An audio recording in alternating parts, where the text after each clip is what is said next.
be enough. No, I got to hit 2 and 3 buttons to do it. Looks like we're live. Now we are. Now we're live. Ladies and gentlemen, thank you for joining us for this week's edition of the Weekly Roundtable. I am one of your co-hosts and co-founder of the Liberty First Foundation, Frank Johnson. To my right is Michael Vasquez, the Dragon of the Southern Tier, representing honest journalism. And yes, he's the only one. And joining us is my co-founder of the Liberty First Foundation, Michael Marshall. Michael, how are you guys this week? Good. How are you, Frank? Yeah, having an interesting week. Oh my God, so much going on. Yeah, it has definitely been. It's not been a week for the lighthearted. That's for sure. No. It's been another example of. I hate to say it, but evil leadership. This is every week that goes by, Vass. I keep saying they can't be that incompetent. There has to be a reason. There has to be a methodology for it. And you know what I see coming out of Washington in the last couple of days, I have absolutely no doubt in my mind that this is a deliberate and purposeful act on behalf of this administration to burn the world down. Well, there's something that I saw today that kind of lends credence to what you say there. Nobody in the news media picked this up besides Norfolk, Virginia, because this morning at 10 o'clock, the U.S. Navy announced that the USS Eisenhower, it's our aircraft carrier, Right. was supposed to join the Sixth Fleet in the Mediterranean to help support the Gerald Ford in protecting Israel, the Americans in Israel, the Germans, the Nepalese, all the people in Israel being killed by Hamas in their genocidal pact with Iran. And so they were supposed to leave this morning. They didn't. And aircraft carriers, for people who don't understand, aircraft carriers are a political statement. They're a tool of diplomacy. It helps to calm down parts of the world that are in civil war or are going crazy. It helps to prevent World War III or regional wars.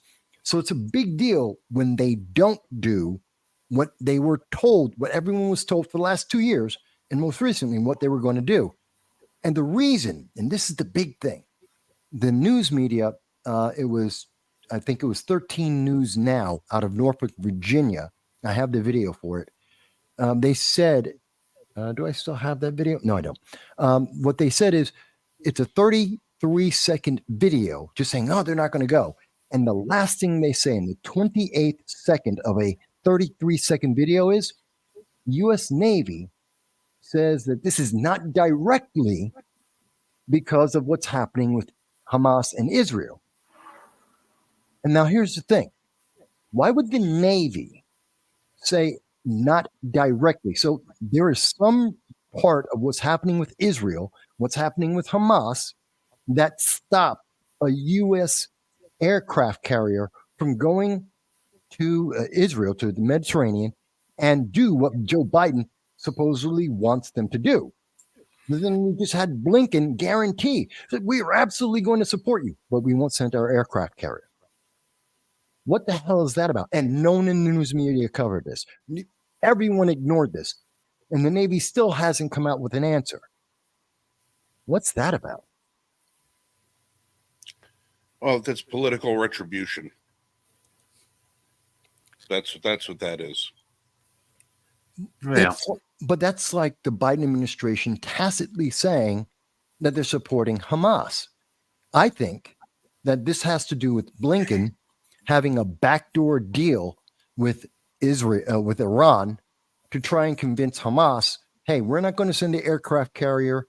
We're not going to go after your guys. Give us back our hostages. This is working against Israel to try and make Biden have a separate deal so he'll look good in the next election as if he's a strong leader, because Hamas will give us back our hostages, not the Israelis, not the Germans, not the rest of the world. No, they get to keep all the others, but give it back the Americans so Joe Biden looks good. And that's why they didn't send the aircraft carrier, because they would have been expected to do something. All right, but you have a handful of Americans being held by Hamas right now. Yeah. but you've got an estimated between 600 and 1,200 Americans that are currently trapped in Israel. As far as I can tell, when you have that many people trapped in a foreign country because there's a terrorist act going on, you might as well just classify those people as hostages as well, because they can't get home.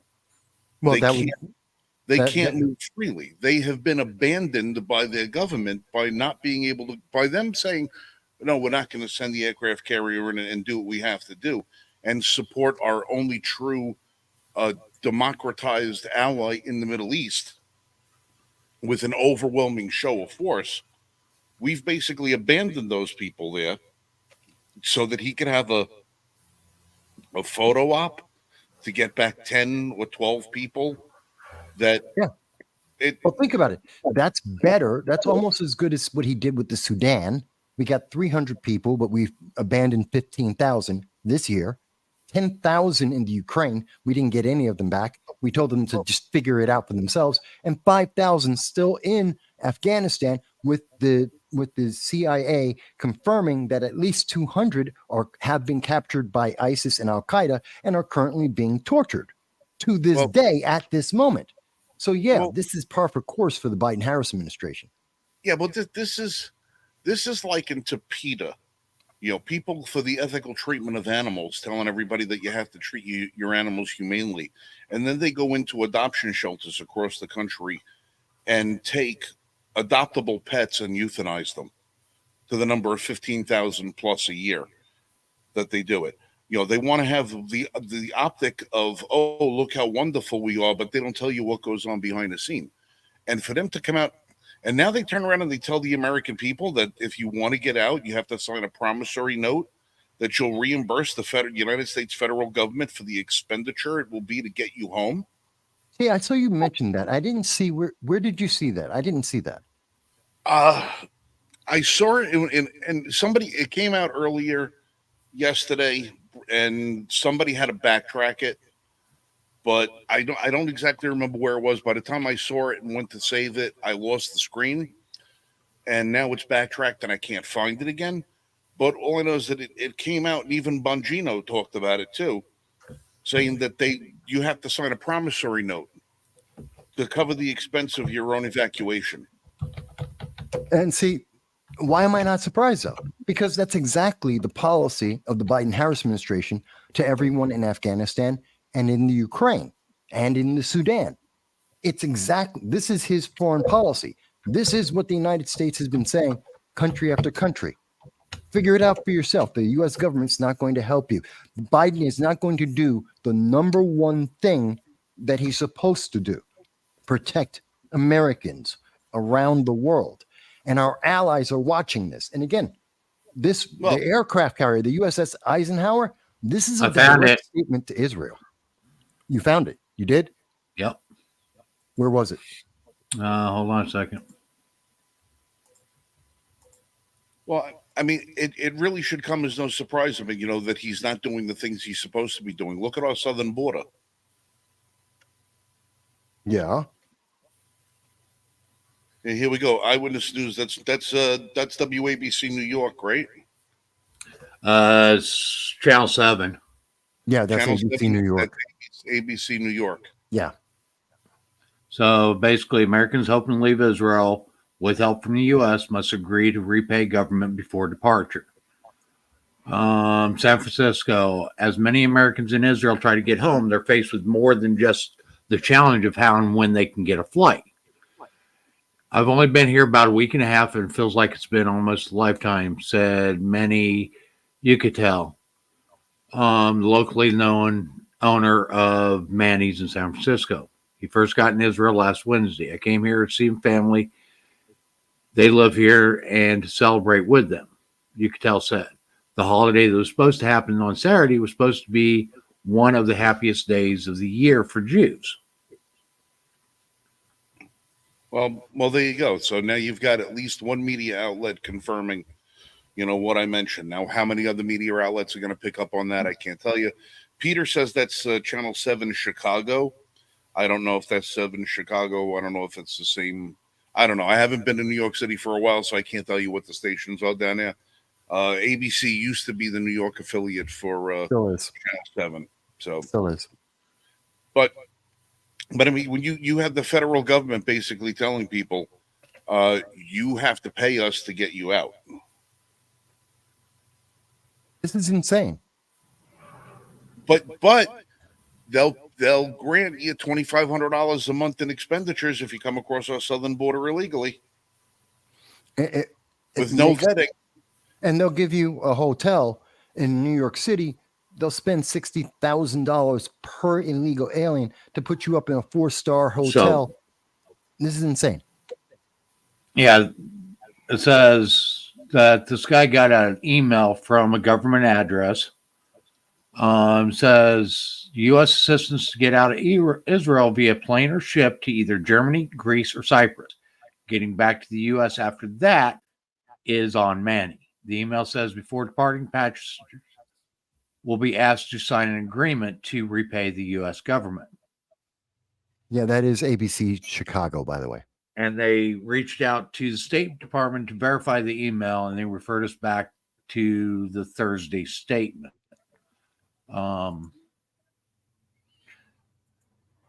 This is the statement that the State Department put out on Thursday.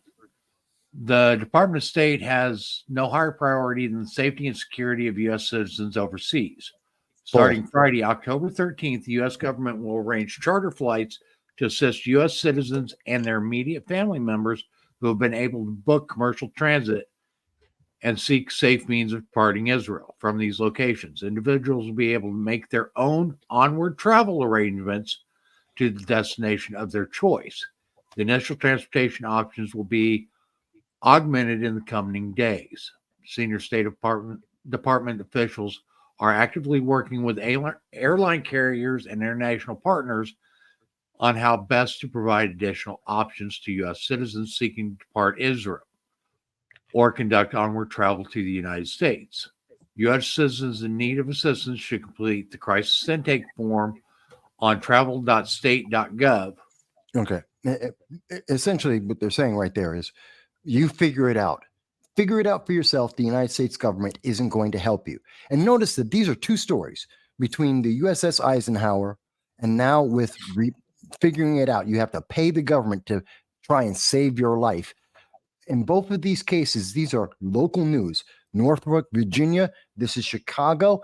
Nobody. Why isn't this national news? Why is this not a discussion on every one of the major news networks saying, hey, should we be forcing Americans in Afghanistan, Ukraine, Sudan, and now Israel?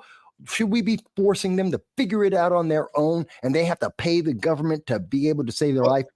And this is not a discussion because you know why? 2024, Biden wants to win. That's why.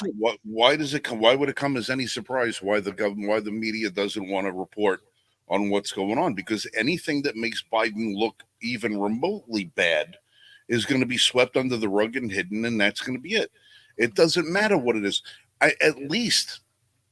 watched MSNBC earlier today. God help me, and there was some guy who was a pundit on there who was at least saying, this is no longer something that we can continue to hide. You know, we can't continue to keep shedding darkness over the anti-Semitic positions of the left and their true intention to abandon Israel. This is not something that we can hide anymore. When you look at everything that's happening. I was going to say, he's referring to, for the people who may have missed this, that you had Harvard University, Tufts University, you had BLM in Chicago, you had the Democratic Socialists of America throughout the United States, and in particular in New York City, have all been writing letters, making protests. They have been cheering on the terrorism, the murder of babies, beheading of babies. They have been cheering that on and saying this is a good thing. They have been cheering on genocide, and they're telling you that if you don't agree with them, you're the bad guy. Yeah, well, that's the left. That's the left for today. At least there was one guy on MSNBC who called them to the carpet on it. It was a breath of fresh air, but not enough to sustain life, because as soon as he was done with his diatribe, I'm sure they handed him his walking papers, and he'll never be allowed back on that station again. But I mean, if you look, you got Hakeem Jeffries out there this week, 2 days ago. We are united with Israel. We are all united with Israel. Well, what about Rashida Tlaib? Yeah. When what she's about Omar? yeah, Ilhan Omar. Omar's they've been having a hard time trying to track her down. She's hiding in her husband brother's pocket or something. But Tlaib, at least they got her on that. You know that there's a subway that runs under the Capitol. Yeah. And then they get out of there. They had a reporter from Fox News confronted her about her support for this, and ask her, would you at least, offer any sort of condemnation for the execution of the elderly and Babies. women and children? No. They actually, what she was following her, and she said, will you denounce killing the babies? Will you denounce Hamas for killing babies? She said it 5 times. Rashida Tlaib wouldn't even look at her. Really? Is it that hard to denounce someone who kills babies? Really? Well, no, listen, they're not. It's not a terrorist act. It's just an involuntary late-term abortion. The thing I heard from a couple of leftists that I know, and their answer was, well, it's just the Hamas people who went rogue. It's just the rogue elements because they have cells and they're not organized. So it didn't come from the leadership. One, you don't know it didn't come from the leadership. And two, it's still Hamas. So everybody knew when to cross the border, when to launch the attack, when to power up their what are those little glider planes that they paragliders to come in. Everybody knew when to breach the fences, when to drive through with the trucks. Everybody knew at the exact same time what to do, but nobody bothered saying, hey, listen, by the way, don't kill any babies. No, do you need to? How inhuman do you have to be to say, oh yeah, listen, Joe there, he's got, Mohammed, he's the one who wants to, he keeps talking about killing babies. Do you really want that guy around? We're not dealing with human beings here. We are dealing with sub-savage individuals. Sub-savage. These are not people. There would be a modicum of morality with these people if they were genuine people. They're not. These are animals, and the people that support them are soulless, godless pieces of garbage. And listen, I could wind up having the State Department here at the door of the house in a half hour if I say what I wanted to actually say. The way I feel about this. They're probably pissed at me right now because I'm revealing what they're doing. All these pieces are coming together. We're seeing the left is revealing itself. We're seeing the Biden-Harris administration reveal themselves by going back. And by the way, they're hiding it from the American people, but Israel, United Kingdom, Europe, all of our allies know that the carrier was supposed to go. They know what it means. Forget that it wasn't actually going to do anything. They know what it means just as a statement. And the fact that it didn't go, whether it goes tomorrow, next week, doesn't matter. It didn't go on time, and everyone knew it should have. And they know because of the Navy's statement, it's because of Hamas that it didn't go. What are we telling our allies? And we're again, for the 4th time, my God, I've been talking about this for 3 years. For the 4th time, we have seen Joe Biden abandon American citizens in a war zone, and the news media is just like, yeah, that's okay. Well, here's the thing.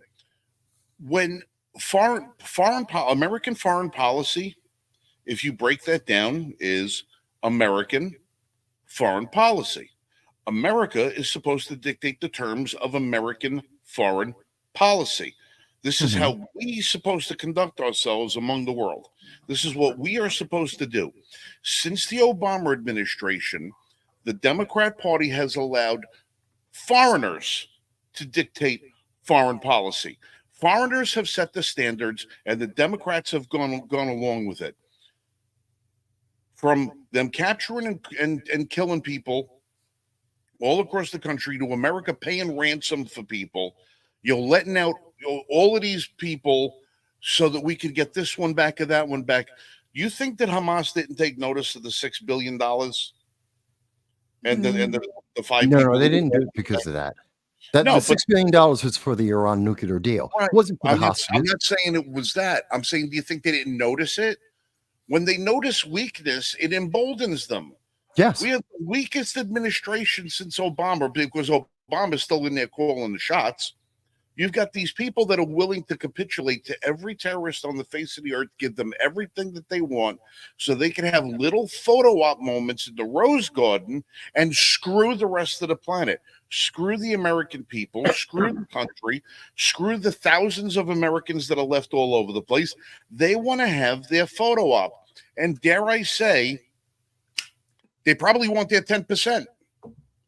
They probably want their 10%. Because I know damn well you ain't going to get $6 billion, go through all of these channels, and you ain't going to have some of it disappear. Oh, it's all. How many of the weapons were abandoned in Afghanistan that got abandoned in Afghanistan were used by these people to come into Israel this week? Guaranteed. Guaranteed. We already know many of the weapons that were in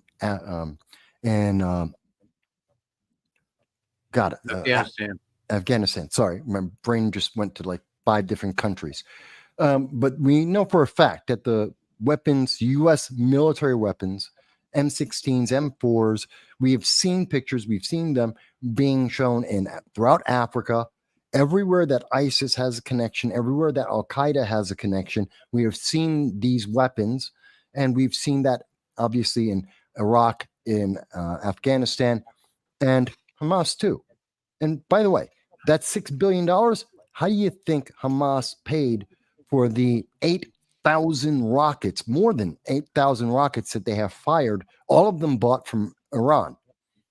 That came from the quote, humanitarian aid that the Biden-Harris administration, $300 million, and another $100 million from Iran. And Iran got the money from where? The $6 billion that was released that it's for humanitarian aid. Iran, the second that they were getting the money, was on NBC telling the world. President Raisi of Iran said they're going to use the money however they want, which includes funding global terrorism. Hamas is the government of the West Bank. And I hate these liberals that like to say, well, no, we gave it to the Palestinians. No, we didn't. We don't give money to people. We gave it to the government. What's the government of the West Bank? Hamas. What is Hamas? A terrorist organization. They promised they'd only use it for humanitarian aid. 8,000 rockets, several holes in the walls, and hundreds, thousands dead, hundreds kidnapped, says no, they didn't use it for humanitarian aid. How hard is it for people to figure this out? It's not. They just want to protect they want to protect Biden and the Democrats in the 2024 elections. That's it. Let's call it what it is, folks, so we can fix this. Well, a lot of this is also political retribution against Netanyahu and the Israeli government because of their close association with Trump. They wanted to move the embassy. They moved the embassy. We wanted to have peace talks begin over there. Trump managed doing peace talks over there. Trump did so much more in his 4 years than the Democrats and Republicans have done in the last 30. And it's no secret that the people of Israel would much rather prefer Trump to be the American president, and because he knows that he would have their back. Everyone in the world doesn't want another Democrat. They don't want another progressive. They don't want Biden or Kamala because look at what they're doing. They won't say it openly, but if you look at everything, the only person who's saying it openly right now is the president of Poland. And he's saying, listen, Donald Trump is the only person who's going to save the world because he's the only person that can't be bought by these people and the only person that's not going to be beholden to the special interest groups and the bribes that the Democrats are. He's the only one who's come out and say it. But believe me, you mean to tell me there was no intelligence? There was no intelligence anywhere. Oh, there was intelligence about this attack. Right. I guarantee there was. Right. They may not know the particulars, but they knew something was up. And this is and Palestine is notorious for this, and Hamas. They wait for a significant Israeli holiday in order to conduct their attacks. That's their method of operation. They always work these attacks when Israel is on a major Israeli holiday or Jewish holiday. They learned this from Vietnam during the Tet Offensive. You know, it was pretty much a stand down at the time. It was the Vietnamese New Year, and nobody thought there was going to be an attack. Mm-hmm. And the Viet Cong decided to launch the largest attack that they could on all American bases throughout the country and caught everybody off guard. You don't let your guard down when you're dealing with savages. No. Well, here's the thing, and I've heard a lot of people. Matter of fact, I got a bunch of pushback about this on Wednesday. I was live from a liberal who was trying to say, well, they knew. Here's the thing. The Mossad is very good, and I am sure that they had news that something was going to happen, except we're talking about Israel in the Middle East. There's always something's going to happen. Does that mean another suicide attack, a series of suicide attacks? What does it? I don't think anybody knew the scale. Yeah, no one knew what the scale was. No one knew how well coordinated this had become. And you're getting a lot of the information from Egypt, an unreliable source.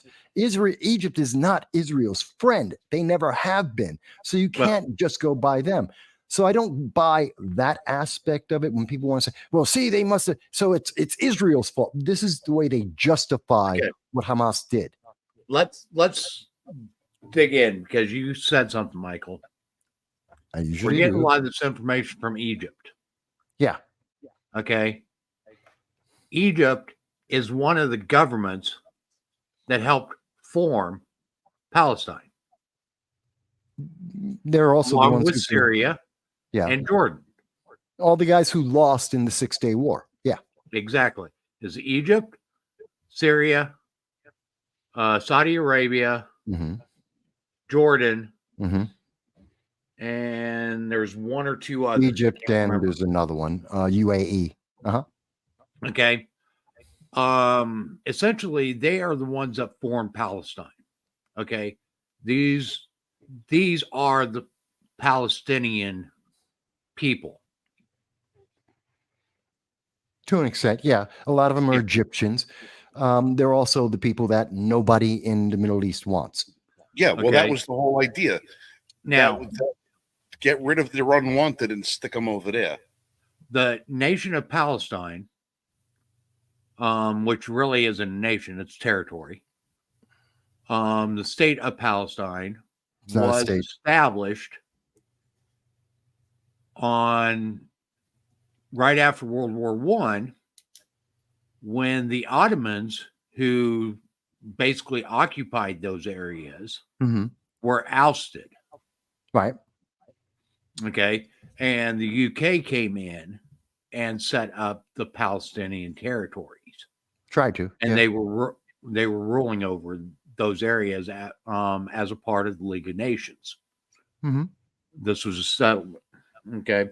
That's also when the state of Israel was actually established and adopted into the state of Israel was established after World War II and immediately joined the UN as a member body.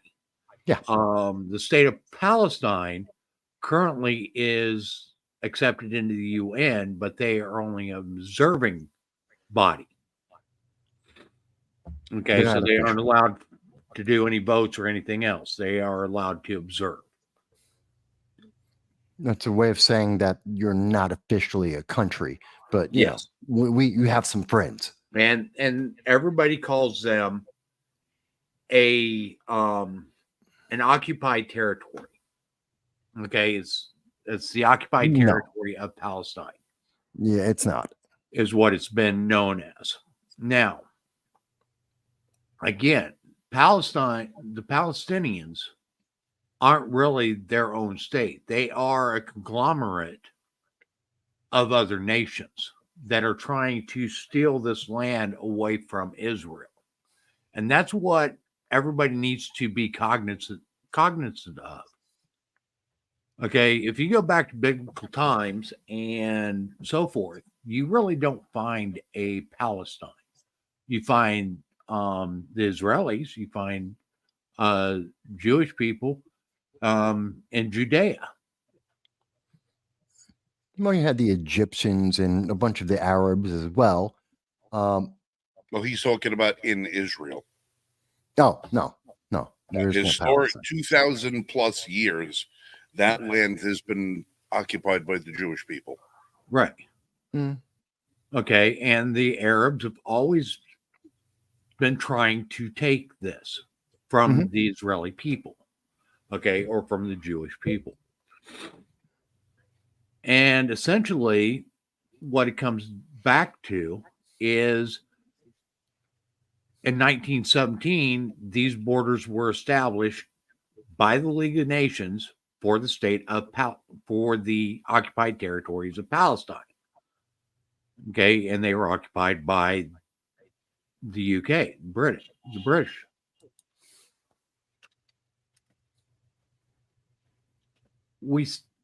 Everybody's claiming that we need to go back to the original borders that were set under that agreement and under those accords and under the Oslo Accords. Well, I'm sorry, but the Israeli people have had claims on that for well over 2,000 years. Okay. They have claims on that to BC times. Okay. They have claims to that area and that region from the days of the Romans. Okay. The Romans actually came in there and occupied that area. And then when the Romans pulled out, the Israelis were still there. The Jewish people were still there.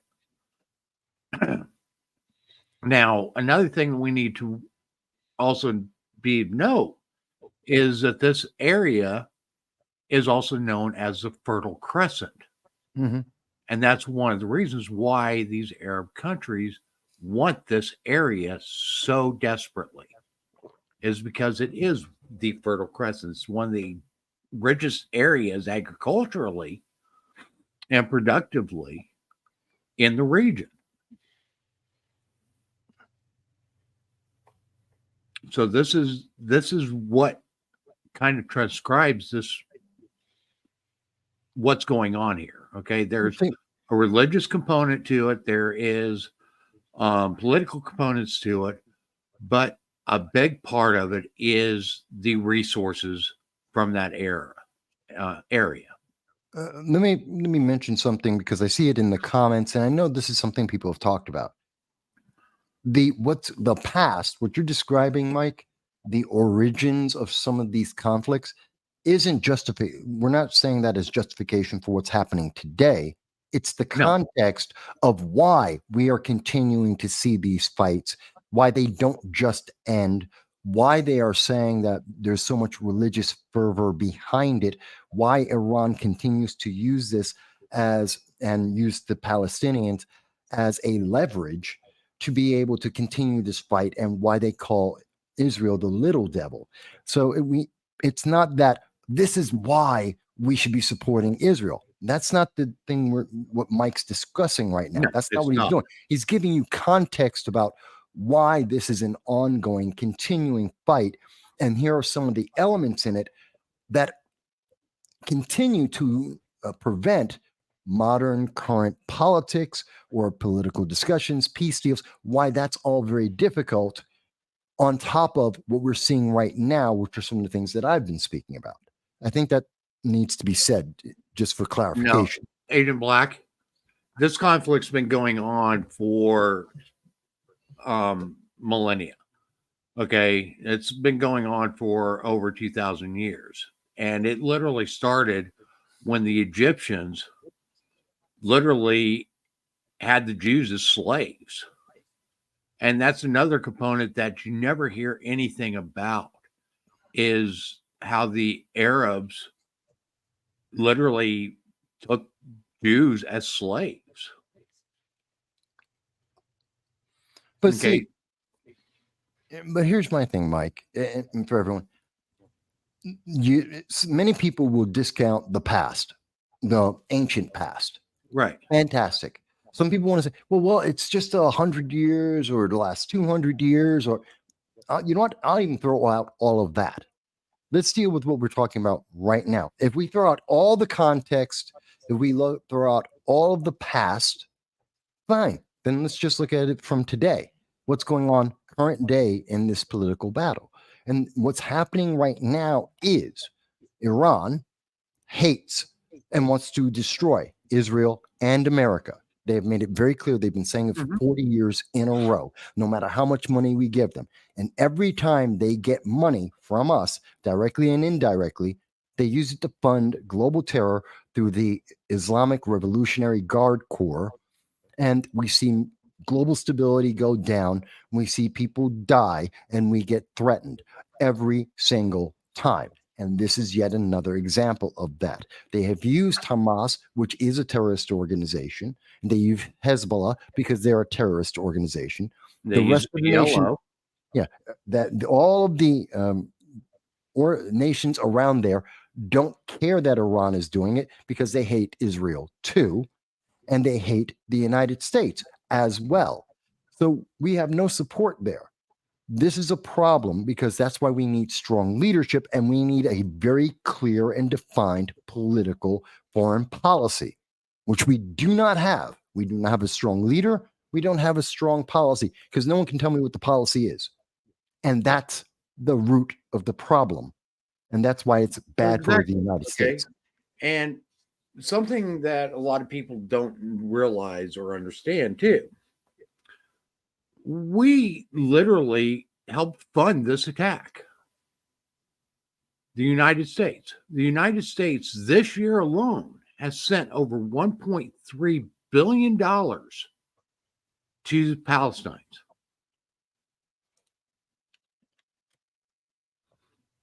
Okay. We can't help both sides of this conflict. We need to take a stand one way or another. We're either going to help Palestine or we're going to help Israel, or we need to be completely neutral. Okay, we can't be helping both sides because all we're doing is furthering the violence that's happening over there. You know, there's a great comment from Dow, which goes, we should be supporting the right to self-defense against barbarous violence. I agree. He's got a great point. And my answer to that is, yeah, we should be sending them M16s and M4s and M1 Abrams, just like we did. We spend $130 billion for the Ukraine for their fight. Meanwhile, American citizens are dying. American citizens are dying and being taken hostage in Israel. Mm-hmm. And we're not even, and we're listening to people like the Democratic Socialists of America, the BLM out of Chicago. We're having individuals all across America that are telling us, oh, no, we should be supporting the people who are attacking Americans, killing Americans. And I just don't understand that. What is going on in our nation? This should be very cut and dry. I think. Well, it honestly should. You're in the Bronx there, Mike. You're not all that far away from Times Square. Have you seen what the hell has been happening in the Times Square all this week? Yeah, I saw that. I wasn't down there, but yes, I saw. For the love of God, what is wrong with these friggin' people? They hate America. What's wrong with these people? They hate America. They hate our allies. If you're one of these people who believes that the Palestinians should be taking over Israel, killing all the Jews, wiping all these people out, and all the rest of the silly stuff, and you find justification in all of this, get on a fucking plane and go over there and register to fight. Go over there. There's nothing stopping you. There's nothing stopping you at all. Get on a plane and go. If you think that it's so brave to set fire to children and to decapitate old women and to kidnap, rape, brutalize young teenage girls, and you think that this is admirable and brave and that it represents your religious theology the way you think it should, get on a plane and go over there and fight. Go over there. You wind up over there and you cross that border. You cross that border and you come across the first Israeli you see and you pick a fight with him or her. Go. Because if you don't, you're a coward. You are a lowlife, meaningless coward. You are the lowest form of crap on the face of the earth. You're lower than the ones that are actually over there doing it, because at least they got the skin in the game and they're going to put it on the line to go in there and fly into one of these things on a paraglider and try to commit an act of atrocity. They're going to risk their lives to go commit their misdeeds. You are risking nothing. You're risking nothing by having your little parades and your little organizations over there on Fifth Avenue or in Times Square. You stand there with your microphone and your little beanie on your head, and you're out there yelling and screaming, "Death to America, death to Israel." You're a coward. You're a low-life coward. You don't have anything of what it means to be the essence of a man. You want to be a man, go over there and fight. Go put it on the line. Well, Otherwise, you shut the hell up. It's even worse than that, because remember, as we saw with Harvard, Tufts University, several universities across this country, students have been indoctrinated and told by their professors that, oh, you should hate America, you should hate Israel, you should love Hamas, even when they're doing this genocide. And they were happy at first when Tufts University, when in Harvard, the students that they trained came out and said, oh, no, doesn't matter about the genocide. We support Hamas and you should too. And it's only once the rest of the world said, you're supporting killing babies, you're out of your mind. That's when the administration, in particular, the president, not the administration, the president of those universities said, oh, let's take a step back. No. They don't represent all of us. Yes, they do. They represent all of Harvard. And this is what scares me about that. These are the future leaders of our nation. They have been indoctrinated to the point that they will support people beheading babies. And what does that mean? What are they going to do to you? I asked this question, I think on Wednesday or Thursday, and I put it on a little short, but it's real simple. If these future leaders of America, politicians, business owners, middle managers, the people that are being taught and trained in colleges across America, if they are willing and able and proudly running around saying that they support the murder of babies because that's how they feel, that makes them feel good, what are they going to do to their fellow American, their neighbors, their coworkers, the other people in politics? What are they going to do if they get power over you? There is no boundary. There is no limit about how dangerous this can be to your life. We really need to have a national conversation about this. This is dangerous, long-term dangerous. This is the same. It is. And I want to bring up a few things here. Okay. If you notice, I've shared Congresswoman Ayanna Presley's tweet. There are 2 million Palestinian civilians in Gaza lacking access to food, water, and electricity. 54 colleagues and I are urging the U.S. to ensure the Israeli military adheres to international law. Innocent civilians in Gaza are protected, and full humanitarian assistance is provided. Actually, they're already doing that.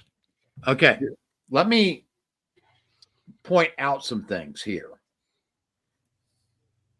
Israel typically provides water, food, and electricity into the Gaza Strip.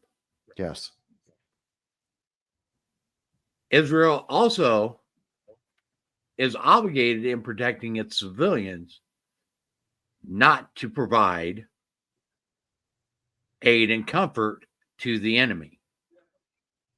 That is why they have cut off their food supply, their water, and their electricity.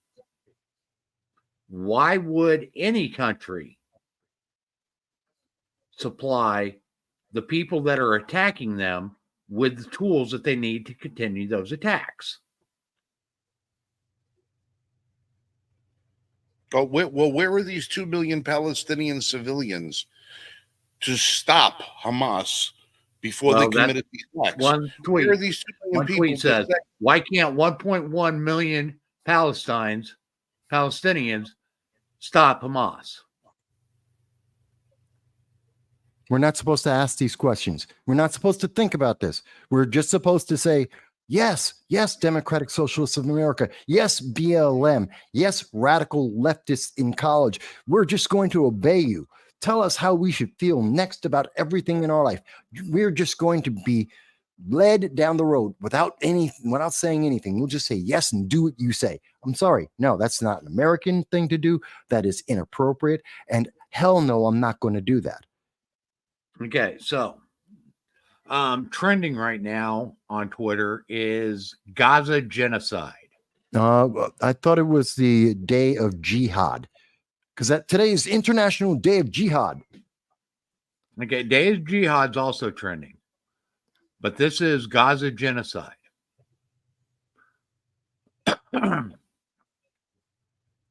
Okay.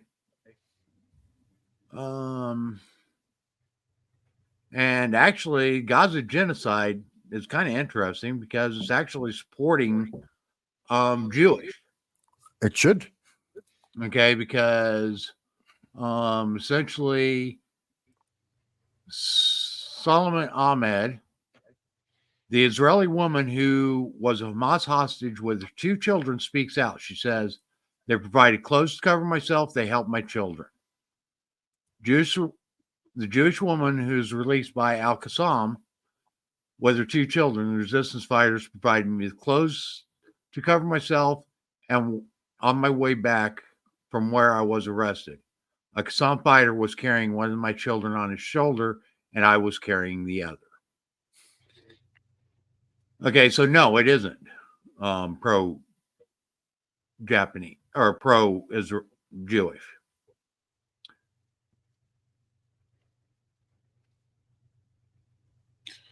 Okay, here's a group of Jewish people and Jewish New Yorkers assembling to refuse U.S.-backed Israeli attacks on Gaza. Not our name, no Gaza genocide. Today in Gaza, I'm so sorry for sharing such a horrendous video, but people need to know the truth. Gaza genocide.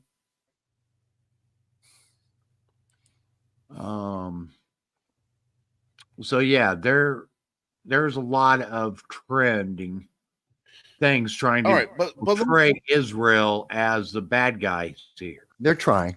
They're trying. Right. Well, all right. Here's the deal.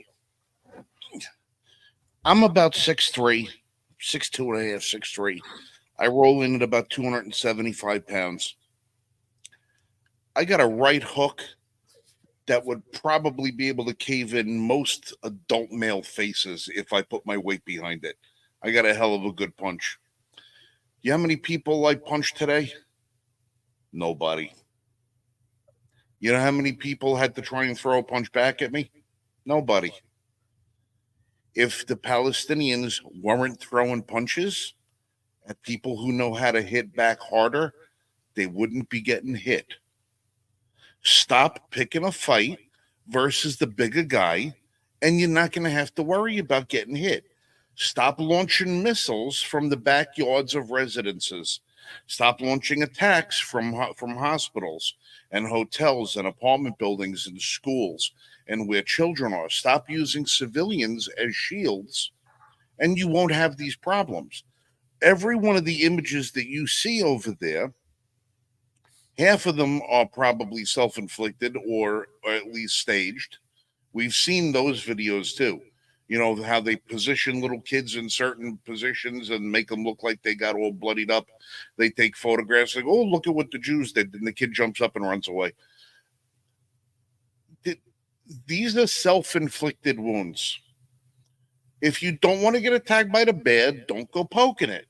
Stay away from the beehive. It'll probably not mess with you. But they keep poking the bear. They keep messing with the hive. And then when somebody strikes back and says enough is enough, they claim it's a genocide. All of these Jews that are in New York that are saying not in my name, hey, listen, why don't you go fly over there too? Well, here's the thing. At the end of the day, let's bring this back to America. There is a U.S. interest here, a very serious one. Unlike Ukraine, we can make a very direct connection. This is important because this is coming from Iran. They want to destabilize the Middle East. They want to gain more power. They want to make sure that the price of oil is high so that they continue to make profits off of selling their oil to China, which is one of the reasons why they don't want Saudi Arabia to make a deal with Israel. They don't want to allow the Middle East to become more peaceful. This is why Iran is doing it, because they want to kill Israel and America and America. And in the meantime, while this is happening, while they are hurting us economically by continuing to keep the turmoil going there, they are also taking advantage of the open borders that we have here. I mean, yeah, Eric Adams, and I'm switching subjects a little bit here, but I think it's important. We got Eric Adams, who's on vacation, calling it a business trip as he travels around all of South America. And by the way, what happened? He went to Colombia. What did Colombia tell him? Go back to New Jersey. They don't even care where he's from. They're just telling him, shut up, walk away, because you open the borders and they want to take advantage of those open borders. He's not there to stop anything. He's doing no better than Kamala with her one trip in 3 years. No, this is about he's getting donations and he knows that nothing's going to change. And he's using this to have some fun, make some friends, and to get extra donations for his reelection campaign because he did something. Meanwhile, everyone forgets that 2 months ago, Secretary Mayorkas reminded us that there were 140 known terrorists in the United States because of these open borders. God knows how many we don't know about. And where are they coming from? Angola. They're coming from the Middle East. They're coming through South America into the United States and infiltrating. And they're all saying that they're seeking asylum. I'm sorry. If you're in Syria, America's not the first stop. If you're in Angola, America's not the first stop. If you're in Colombia, America isn't the first stop. You don't need to be here and we don't need to accept you. We don't have to. That's not really asylum. That's just the excuse. So this is destabilizing the world. Americans have been attacked. They have been killed. We know who the enemies are. They have told us for 4 decades that they are our enemy. We should take them at their word and their actions, and we should be securing our people, bring them home, and secure our border. And stop playing these stupid games like Eric Adams and Kamala Harris have been doing, saying, look, I did something, but it's not effective at all. It's the most ineffective thing I could ever do. So reelect me. I'm sorry. No, go to hell.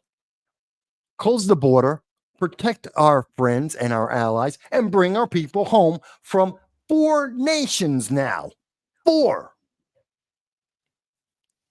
That's the way I feel about that. Okay. Does that make sense to you guys? This video that I've got up right now, Yeah, shows 50 Oh yeah, I saw that one. military-age men from Syria that were caught trying to cross the southern border. And of course, they claim asylum. Okay. What do they need asylum for? How are they, Yeah. Syrian men, being persecuted in Syria? Right. What are they Okay. seeking These are asylum for? military-age men. And here we have today the call for a day of jihad. And this isn't the only thing. Okay. Let me bring up this other deal. Let me find it here real quick. We're looking at there. Right, I'm Right here. typing to respond to one of the comments from Jason.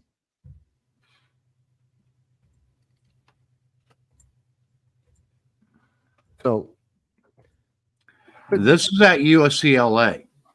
yeah, UCLA students scream, "Intifada!" Infitata. Yeah, whatever. And call for violence against Jews on day of jihad. Our nation's colleges, universities are overrun with Islamic terrorist groups hiding behind the mask of peaceful student groups. Students for Justice in Palestine and the Muslim Students Association are both Hamas on U.S. campuses. These terror-tied organizations are dedicated to helping wipe Israel off the map, and then comes all non-Muslims.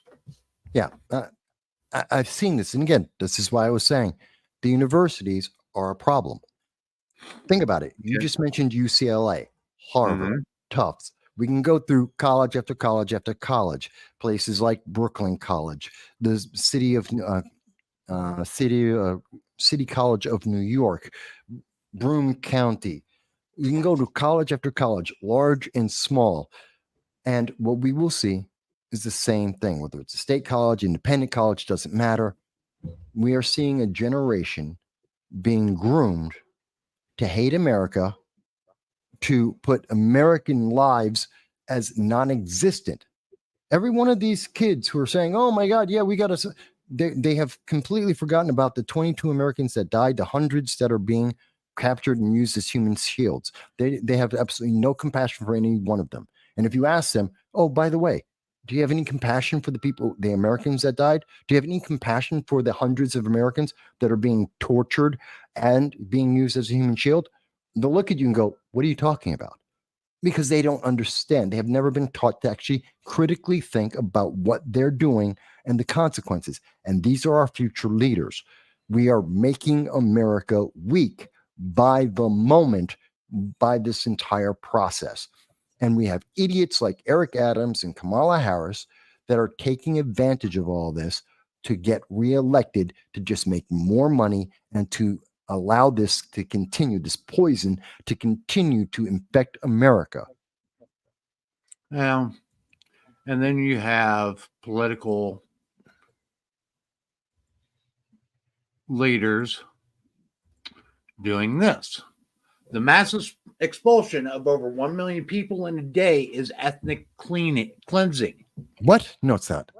The UN has Ethnic already cleansing? said this is impossible and will have devastating humanitarian consequences. We have to stop ignoring the thousands of Palestinian lives lost and millions at stake. We must use all diplomatic tools to stop this. Why isn't she talking to Hamas? Hamas is continuing to shoot off rockets as we speak. Hamas is In her continuing to follow-up attack. tweet, she says, "Let's explain why this is impossible and will lead to an unspeakable humanitarian crisis. First, many Palestinians are already wounded, displaced, and or caring for sick or injured relative, child, or senior. They can't simply pick up and leave. With communications and electricity shut down by Israel, the order cannot be communicated. Roads are bombed and many cars are out of fuel, making fleeing impossible for many. Plus, there has been no announcement of a pause in hostilities to allow for safe civilian evacuation. So people are afraid to leave and risk bombardment. Even if it were successful, there is no infrastructure in southern Gaza to receive an additional 1.1 million people. Many also require urgent medical care, and the grid across Gaza has collapsed. Mass expulsion of over 1 million civilians is a grave violation of international law and not justified under any circumstances. Our common humanity demands we stop it. That was from the illustrious Ilhan Omar. Yeah, but again, she doesn't want to deal with the cost in human lives. She doesn't want to go to the root of the problem, which was the attack itself, the terrorism that created this war in the first place. No, Well, she why? doesn't want. This is their 9/11. She doesn't want to talk about it. Well, Right. it's not that it's not a matter of her not wanting to talk about it. She's cheering it. She's of the same ilk as the people that parachuted in. She has the same ideology. She wants every Jew dead. She wants Israel burnt to a cinder. What is there to discuss with her? There's nothing to discuss. Nothing that she says is going to be anything that we should even be really talking about because she's one of them. She's Well, one of yeah. them. She won an election under false pretenses. She broke laws to get into the country. She continues to break laws. She's under 5 different investigations right now. Hopefully, Jim Jordan gets off his ass and actually moves these things forward now. She's one of them. Well, if he actually gets elected, right now, that's in such turmoil. Well, let's be honest, and let's talk about the House Speaker position because we need a speaker. We are running out of time to balance the budget. I mean, America's forgotten about this because we always forget about these kind of things.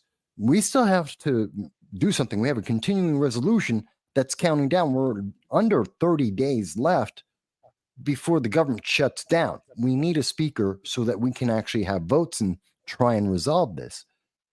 Jim Jordan has been put up, but now we're going to see he's not going to get through. I think he's a good choice because he's focused. We need a Speaker of the House that has a focused purpose, an ideology that says, okay, this is how I serve the American people. I have to serve the American people. We haven't had that in a long time, Republican or Democrat. They've been very much establishment trying to protect the political parties and the partisanship, but not the American people. I think you get a little bit of a difference, more of a focus on American people if you get Jim Jordan in there, but he won't win the vote. Maybe Steve Scalise gets it, but we need to see this happen very quickly. Otherwise, we are going to run into yet more problems. And this is not the time where we need these problems. And by the way, I keep seeing all these, every headline we're getting about this is, oh my God, the Republicans are completely in chaos. It's a civil war. They internally, they don't know what's going on. It's no different than Democrats. Guess what? RFK is running as an independent. Why? Because there's a civil war amongst Democrats. 2/3 of Democrats don't want Biden, but Biden's running anyway. There's the same kind of civil war going on in terms of leadership in our two-party system that we see on the right as on the left. The only difference is the news media is more is happy to emphasize the negatives about the Republicans than they are to highlight the very obvious problems with the Democrats. All of that being used, and the only time they bring these things up is when they want to detract from, oh, and by the way, look at this horrible thing that's going on right now, whether it's about the economy and the failure of Bidenomics, whether it's about our open borders and the fact that it's causing us to have crime and inflation, and it's destroying the infrastructure of our cities and our nation. It's whether they want to turn us away from all the Americans that have been abandoned and continue to be tortured and abandoned around the world. But we do need a Speaker of the House, because guess what? Even in considering taking action to support Israel, we are pretty much up against the wall at this point. Besides moving the Sixth Fleet into the Mediterranean and trying to get the USS Eisenhower back out there, other than that, everything else has to be done by Congress. So we need a speaker fast. Hey, Frank, Yes. look at the guy, second one in. What type of weapon does he have? Oh yeah. I have to refer to my other screen briefly, which I can't see. That sure looks like an M4. Yeah, it does. What type of optics on that? Brother, I'm looking at a really, really small screen.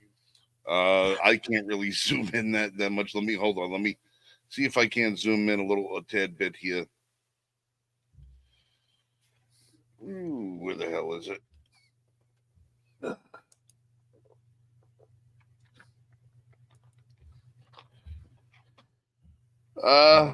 I'm not sure, but I can tell you that he does have a grenade launcher on it as well.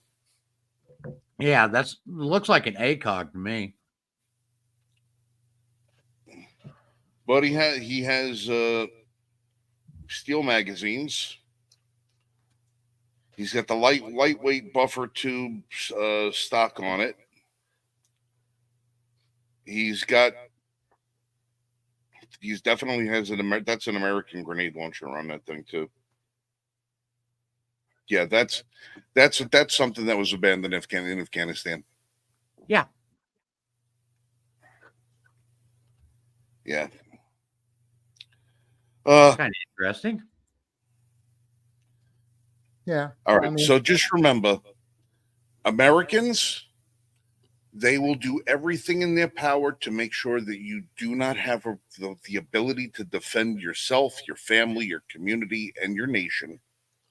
They will do everything they can to put you on a list so they can find out what guns you do have, prevent you from getting the guns you need or want, but they will dump tens of thousands of fully automatic weapons on the runways in Afghanistan so that they can be used by terrorists to kill innocent civilians in Israel and Sudan and probably eventually right back here in America, because, that's how they roll. Your life doesn't mean anything to these people. And I hope I saw an interesting story on that said the Israelis were streamlining the process because Israeli citizens don't have a Second Amendment right. They don't have a right to firearms. Mm-hmm. It's not that they're forbidden from it, but again, they actually have some pretty strict gun control over in Israel. Mm-hmm. And they were saying how they were going to streamline the process because now they see that it's time that they make sure that as many Israeli citizens are armed as process, so they're going to streamline the process. Listen, BB, let me give you a word of advice. Don't streamline the process. Eliminate the process. Your people are under attack and will be for the rest of their existence unless you somehow manage to wipe every threat off the face of the planet. Your people will always be under threat. They need the ability to defend themselves. Let the people do what they need to do.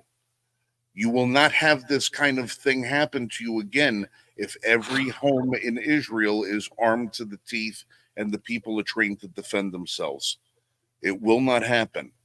So please eliminate the process. Let the people fight.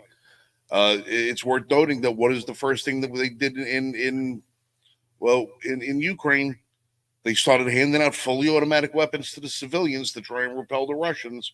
Well, why? Because armed citizens prevent invasions. Yeah. I just showed a picture of Hamas terrorists and what they are armed with. And they keep telling us, why do we need magazine capacities over 10 rounds?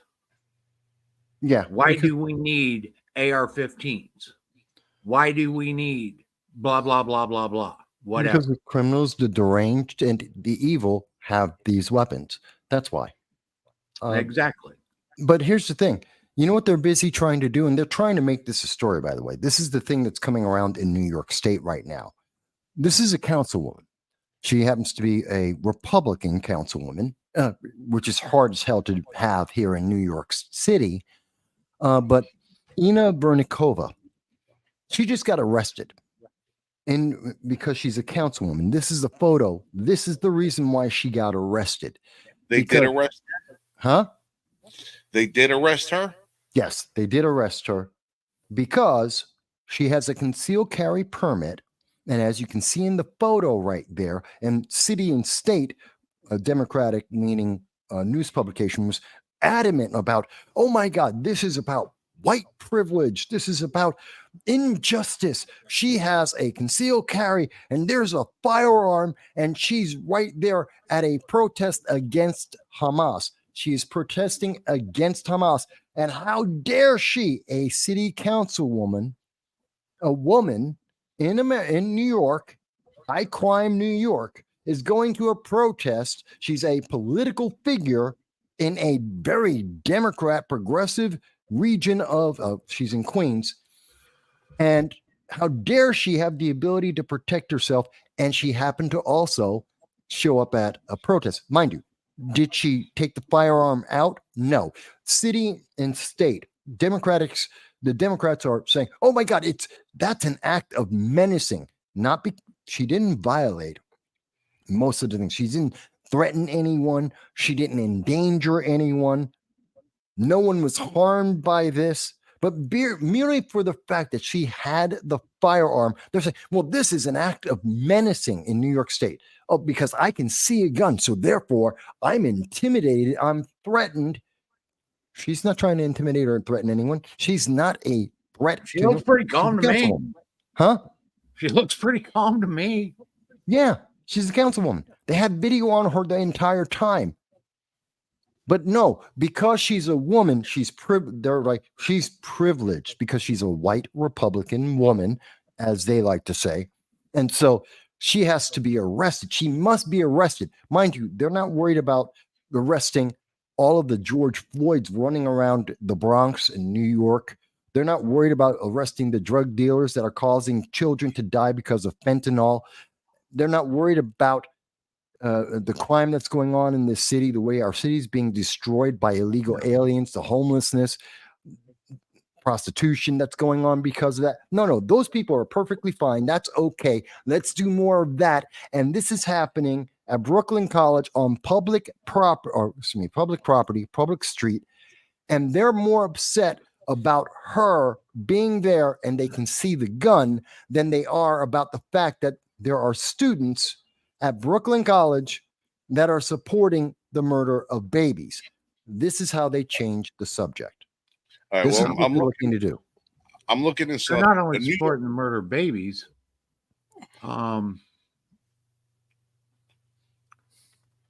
Look at this. Okay.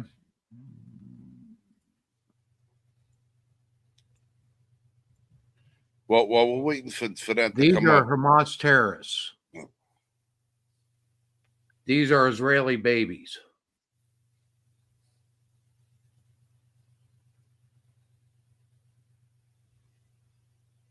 Yeah, this is international news has confirmed this. This is confirmed by international news media around the world. We know that they have the babies. We know that they've taken them hostages. We know that they have, in fact, put kids in cages and they're using them as human shields. We know this. This is a fact. Meanwhile, they're trying to convince us that the mainstream news media, outlets like City and State, it is a Democratic left-leaning news agency that is out there trying to influence people and say, well, no, that's not the problem. That's okay to support that. That's all right. The real bad guy is a Republican woman who says that's evil because she has a gun that I can see. Oh my God, the world is about to end. 3 videos. Same video. 3 different posts. Okay. Hamas publishes footage of its fighters keeping Israeli children as human shields in Gaza. UN Sung Fu.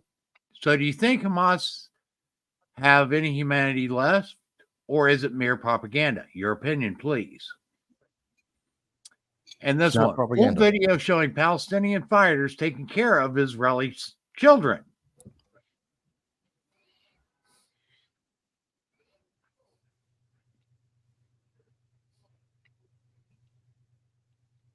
Yeah.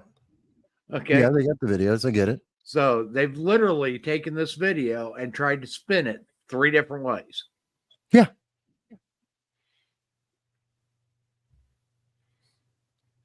You know, and here they are saying, oh, no, show me the absolutely horrific and graphic images that, wait a minute, you can't do that. You can't even show that you can't show it on YouTube. You can't show it on social media. The news media has to blur it all out. What are they talking about? If every news agency in the world has confirmed this, all of them, but just because they won't show you the absolutely graphic image that all the news media and all social media, internet is required by law not to show you. And this is their excuse. Again, this is the spin. It's just like in New York. Oh, the bad guy is the woman protecting herself. She's the bad person. How dare she protect herself? Women should be paying attention to this. Seriously. Again, just like I said, we should be very concerned as American citizens that the next generation is being told it's okay to commit genocide. We should also be very concerned for many of the women out there. You should be concerned that they are more upset. The Democrats and progressives in New York State are more upset and more adamant, no, more angry that a woman dared to protect herself than they are about the people supporting acts of genocide, ongoing acts of genocide. By the way, if you should try this, everyone who's watching this, try and type in Hamas statement Israel. And you can put in October 7th, you can put in October 8th, October 9th. You know what you're looking for?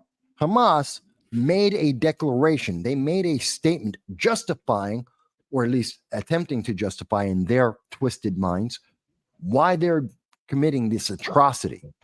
Which in that statement, that public international statement, they say, well, we're going to keep doing this until we genocide Israel, and then we're coming after America.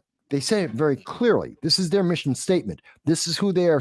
This is who these colleges, these Democrats, these progressives are supporting. They want to genocide people, and you can't find that statement because I don't care which search engine. I tried Google. You can't find it on Google. They have wiped it out. You can search all you want. It has been wiped off the face of the earth, and yet it's a document that officially was put out there. It just goes to show you how deep and how dangerous this is to America. Yeah, I literally just tried searching it on Google, and you're not going to find it. You can put it in by date. You can put it in by name. It's not going to come up. We've spent an hour and 20 minutes talking about this. Well, I was getting ready to say we need to move on. I've talked about other things. Listen, battle for the speaker. It's an hour and 20 minutes. We're hold off on the speaker too for a minute. Damn it. We have an important announcement that we have to make. Okay. Very important announcement that we have to make here. Coffee. You'll notice on the screen here, for those of you, our American brethren that love coffee, and for our friends across the pond who love their tea, the Liberty First Foundation is proud to announce that we now have something for everybody's taste. So you'll notice that we have partnered with Leo's Cafe Coffee Roasting Agency, and we have developed 3 flavors: Revolution Roast, Patriots Blend, and Rebel Tea. Now, they're a little pricey, but they're damn good stuff. Matter of fact, I have my We the People coffee tumbler right here that's filled with the Rebellion Roast, and it is delicious. So if by some chance you would like to buy some coffee or tea, the link will be available through our Facebook page. We'll try and incorporate it into the descriptions on the YouTube channel and such. But you're going to find that it's a delicious coffee, a delicious tea, and the proceeds are going to help people, help people protect, restore, and promote our civil rights. So if you want to you might not be able to dump tea overboard, into the harbor right now, but you can buy some tea and drink it in their honor, and you could have yourself some really nice stuff that's infused with various flavors. And so that's my little pitch. It's a fresh ground guarantee, and this is all 100% American product. So and you got the convenience of not having to go to the store to get it. It's delivered directly to your door. Yep, and it's great, and it's it's good shit. It really is. We're going to be adding some more flavors to it. We have a little work that we have to do on the logos. We're still working those out so that the L1F logo will appear on them a little bit more predominantly. That logo, to be precise, will be appearing on them in the future. But for the right now, we're in our beta test run. We want to make sure to get these out to the people. So find the link, buy some coffee. It goes to a good cause. Help a brother out, so to speak. So, Well, and here's the thing. We've mentioned on the show several times. Okay, it costs a lot of money to do what we're doing. And we are actually getting ready to do, and we're pushing for some things that are going to be really significant in the coming months. And in order for us to do these things that are rather significant, we need money, straight and truthfully. Okay. It costs money to file court cases. And that is what we are talking about doing. We are working on multiple court cases to start holding these egregious assaults on the Constitution. The people that are knowingly violating the Constitution, to start holding them accountable. Not just by getting the laws reversed or repealed, but by holding these people financially accountable for their actions. And the only way we can do that is through the courts, quite honestly. And in order to do that, we have to have the funds available in order to file for the cases, get the attorneys, et cetera, that we're going to need. And these aren't a case that we're going to be going in there and wrapping it up in a couple of hours. These are cases that are going to draw out for years, so they are going to be rather costly. So the only way that we can do this is if you guys help us out to do so. Without it, our hands are kind of tied. We've got the strategies. We know how we're going to present the cases to various constitutional attorneys. But without the funding, no lawyer is going to take it, because they're going to invest a lot of time and effort into doing these cases. They're going to spend a lot of time in the courtrooms adjudicating these cases, and they're not going to do that for free.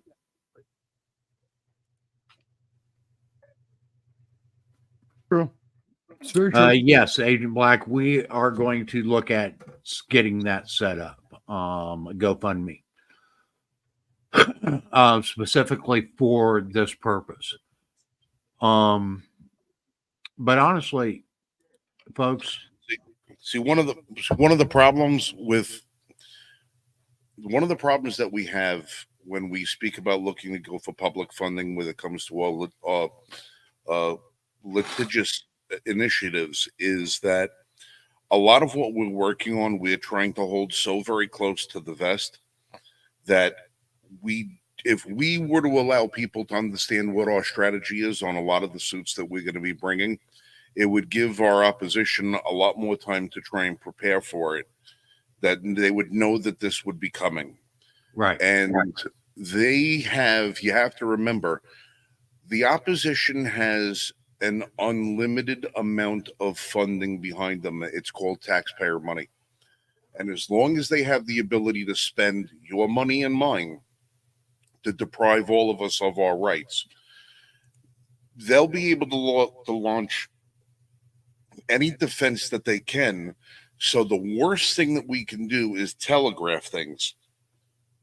Now, if we spell out how we're going to do what we're going to do, we might as well give them the playbook, because all they're going to do is take the laws they've already passed, twist them, mold them, rewrite them, repass them, and take us off our game. So we can't always go the route of conventional fundraising, because this is not something that is a conventional game that we're playing. The way we're going to hit these people, with how we're going to do this. Michael has done a tremendous amount of research on this. Is so completely out of left field. They're not going to.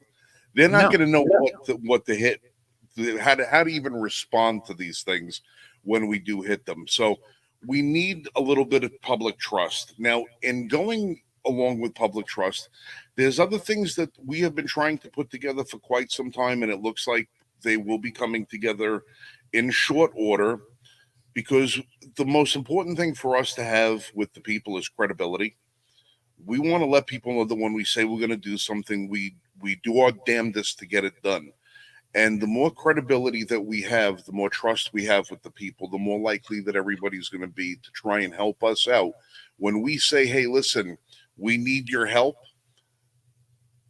we shouldn't have to worry about explaining what we need the help with. We want to be trusted enough by the people that they say, hey, Liberty First Foundation needs our hand, we're in with them, and that's it.